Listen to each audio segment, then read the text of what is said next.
Now, veteran Labor backbencher Michael Danby's been thinking and talking about citizenship and terrorists for almost 2 years now. We spoke to him a short time ago about where he thinks the laws should go and other national security issues too. Well, Michael Danby, Liberal backbenchers have been writing letters to their leader offering advice and suggestions on terrorism and citizenship. You've been doing the same for about 2 years, advocating certain punishments there. There are a few categories to get across. Let's start briefly with dual citizens. We can assume from you that there's no difficulty with stripping citizenship away from those terrorists who hold dual citizenship. Well, like any other Australian, I'd like to see the legislation before I commit myself to anything like that. But as Bill Shorten just said on the media, the opposition's been very supportive of national security legislation, and if we're convinced that this will help the safety of Australians, the Labor Party will look at it as you would expect us to protect those, to protect our fellow citizens. Do you think that indication, it's just an in-principle indication, but could that have come a little earlier? Oh, I don't see why. I think anyone who's reasonable would have seen that the opposition's been criticised very strongly by people further to the left of us for supporting the national security, 3 tranches of legislation we've already had. I think it should also go through the practice of going through the Intelligence Committee where people can bump heads together and sort of work out sort of the glitches that can appear in this kind of process. Sure, and presumably it will, but the government's been hectoring and prodding. Show us your position, tell us where you stand. Why did it take 2 weeks to get there? Well, they're hardly in a position to tell us what to do. Their cabinet disagreements are on the front pages of newspapers. It's hard for the opposition to know who's supporting what. Do you listen to Malcolm Turnbull? Do you listen to Julie Bishop? I hope if it does apply to a special category of dual citizens, that we don't just apply it to just one series of terrorist organisations. Of course, we're all concerned about Daesh at the moment, but I think also we list other organisations like Hezbollah, an Iranian-backed terrorist organisation, and there has been Australians who've been involved with that in killing tourists in Bulgaria recently, puts a shadow over Julie Bishop's intelligence sharing with Iran. All right, let's just get to the more difficult category of terrorists now, those who could be eligible to get but don't currently have citizenship of another country. Have you any suggestions on how Australia might deal with them? Well, that's a further bridge, isn't it? I mean, that is really a difficult one, depriving an Australian citizen on a hypothetical of their citizenship. Again, I'm not sure that this is a huge problem because people who are involved in fighting against Australia, and that's after all what they are doing if they're in that fight at the moment with Daesh, would also be able to be convicted of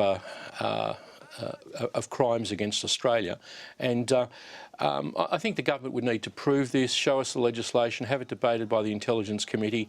It is a step further, as Malcolm Turnbull says, than even looking at the dual citizens. Do you see any possibility in which it could be legally safeguarded and advanced? Well, look, the British have come up with legislation on this.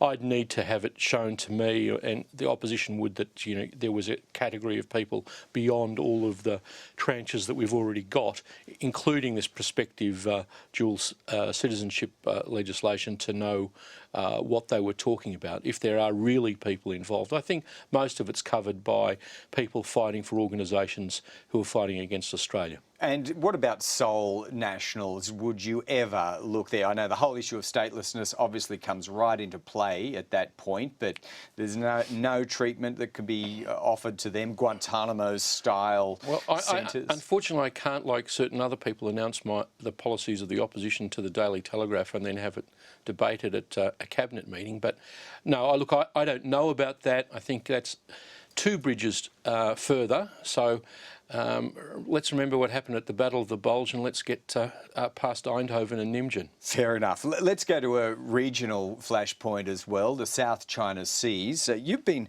making some statements lately that do sound alarmed. You're saying these sorts of issues, the behaviour of China, are forcing our hand. What do you mean by that? Well, 60% of Australia's trade passes through the South China Sea, and I'm not talking about round those islands.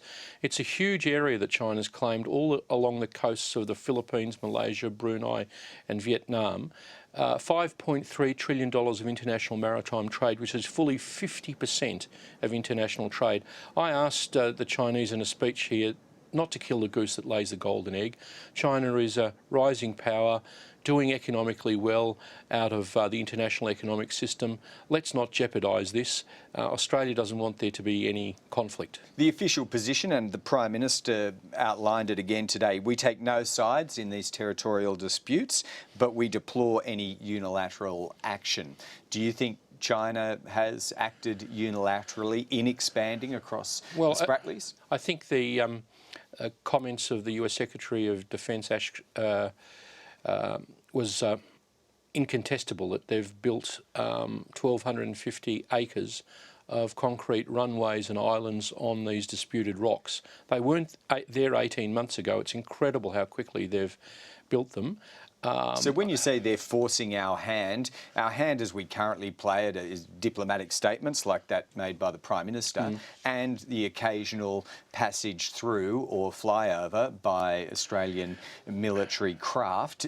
Do you think we should do more than that? But you see, before we didn't have 12-mile exclusion zones around runways or islands because they didn't exist. Now they've expanded and exist. You've got Australian ships, maybe even military ships, passing through that area. It makes a difficulty for us that didn't exist before. Look, Australia will use its good officers, both the opposition and government, to ask our Chinese friends to please, concentrate on economic activity. They're doing very well. We're all trading internationally very well. Making military difficulties in this area is not a good thing. I hope the pattern that happened in the East China Sea will happen, where the parties got to headbutting and then pulled back from the brink. Sure, and if Australia did get into a degree of headbutting on the edges, it's not a big player in this, but it's a player, would it do so in the knowledge that its trade interests could be put on the line? Well, I think the threats by certain Chinese officials that they'll go to Brazil is overstated. It's more expensive to get their iron ore to transport it from Brazil. The Chinese are very good at looking after their commercial interests, and I hope that their own self-interest will prevail. All right, Michael Danby, thanks for your thoughts Pleasure. on all those security issues. Thank you. Well, today